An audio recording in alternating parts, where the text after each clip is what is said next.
Arya Wiratama duduk diam di sudut ruang makan megah keluarga Pratama. Dindingnya dihiasi lukisan-lukisan mahal, lampu kristal menggantung indah di langit-langit, dan meja makan panjang dipenuhi hidangan mewah. Namun, kemewahan itu tidak membuatnya merasa nyaman. Justru, ia merasa seperti orang asing di rumah istrinya sendiri. "Menantu seperti kamu harusnya tahu diri," suara nyaring dari Nyonya Pratama.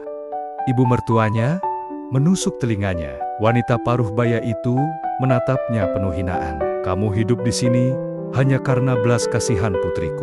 Apa kamu pikir layak duduk di meja ini?" Tawa sinis terdengar dari salah satu saudara iparnya. Sementara yang lain hanya menatap dengan ekspresi meremehkan. Arya tidak menanggapi, hanya menundukkan kepala, menahan gejolak di dadanya. Bukan karena takut, tapi karena ia tahu, menjawab hanya akan memperburuk keadaan. Nadia, istrinya, hanya diam. Wanita yang dulu begitu dicintainya kini seperti orang asing. Dulu, ia selalu membelanya. Tetapi kini, ia lebih memilih untuk diam dan mengikuti arus keluarganya. "Oh, aku lupa," ujar Nyonya Pratama dengan senyum mengejek. "Kamu pasti tak bisa berkata-kata karena sadar betapa tak berharganya dirimu di sini." Arya menarik napas panjang. Ia ingin berbicara, ingin menunjukkan bahwa dirinya tidak serendah yang mereka pikirkan. Namun, apa gunanya? Bagi mereka, ia hanya seorang pria miskin yang tak punya apa-apa. Tanpa mereka sadari, di luar sana, badai besar sedang mendekat. Sebuah krisis keuangan mulai mengguncang bisnis keluarga Pratama. Dan tanpa mereka ketahui, Arya memiliki sesuatu yang bisa mengubah segalanya.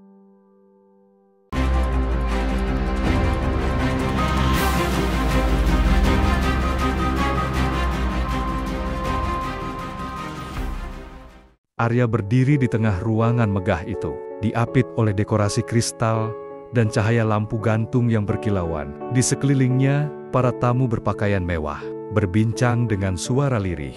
Namun, tatapan mereka tertuju padanya, tatapan yang penuh cemooh, seolah kehadirannya mengotori kemegahan acara malam itu. "Aku masih tidak mengerti, kenapa dia diundang," bisik seorang wanita paruh baya dengan gaun merah menyala. Dia tidak lebih dari orang buangan.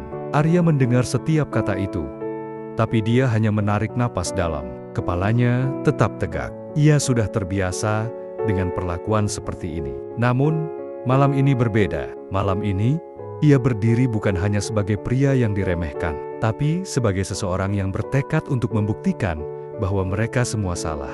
Tiba-tiba, suara gelas diketuk. Semua orang terdiam. Di ujung ruangan, seorang pria berjas rapi berdiri pamannya, Darmawan. "Hadirin sekalian, mari kita berikan tepuk tangan untuk keponakan saya yang akhirnya kembali," katanya dengan nada sarkastik.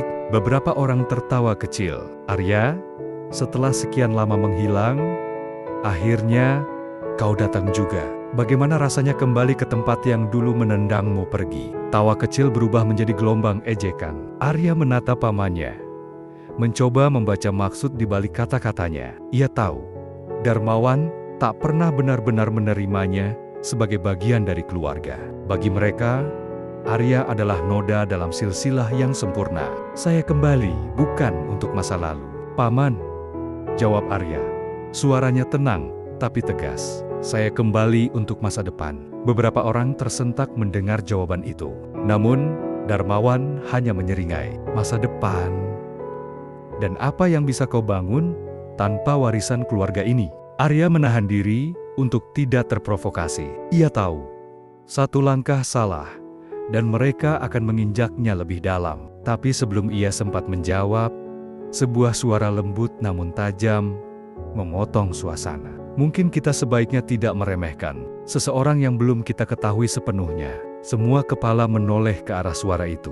Seorang wanita berdiri di dekat jendela besar, mengenakan gaun biru elegan, matanya tajam, penuh rasa ingin tahu. Arya mengenalnya. Laras. Ruangan itu kembali sunyi, seolah semua orang menunggu reaksi berikutnya. Arya hanya tersenyum tipis. Ia tahu, ini baru permulaan dari pertarungan panjangnya.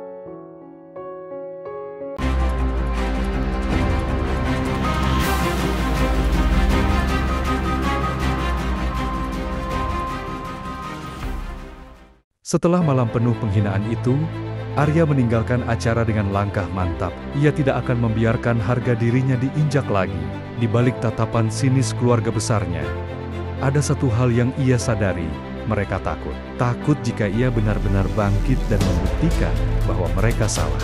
Di apartemen kecilnya, Arya duduk di depan jendela, menatap gemerlap kota yang tak pernah tidur, tangannya mengepal. Matanya penuh determinasi. Ia mengambil ponselnya dan menghubungi seseorang. "Aku siap," katanya singkat. Beberapa hari kemudian, Arya mulai menjalankan rencananya. Ia mengunjungi sebuah perusahaan investasi kecil yang dulu pernah memberinya kesempatan. Pemiliknya, Pak Darman, seorang pria tua dengan pengalaman luas di dunia bisnis, menyambutnya dengan senyum ramah. "Aku tahu kau akan kembali," ujar Pak Darman sambil menyeduh teh. "Kau bukan tipe orang yang menyerah." Arya mengangguk. "Aku ingin membangun bisnis sendiri, Pak. Aku butuh mentor dan kesempatan." Pak Darman mengamati Arya sejenak, sebelum akhirnya menyerahkan sebuah berkas. "Ada proyek yang sedang membutuhkan orang sepertimu. Jika kau berhasil, kau akan mendapatkan investasi pertamamu." Arya membaca berkas itu dengan saksama. Sebuah proyek properti yang hampir bangkrut, banyak yang menghindarinya. Tapi bagi Arya, ini adalah peluang emas. Tanpa ragu, Arya menerima tantangan itu. Ia mulai mengumpulkan tim kecil, melakukan riset, dan menyusun strategi. Hari-hari berlalu dengan penuh kerja keras.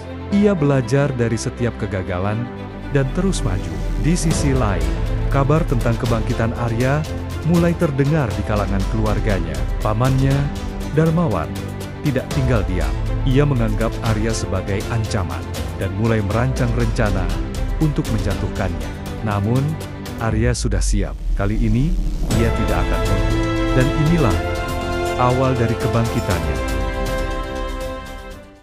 Thank you all for watching this here.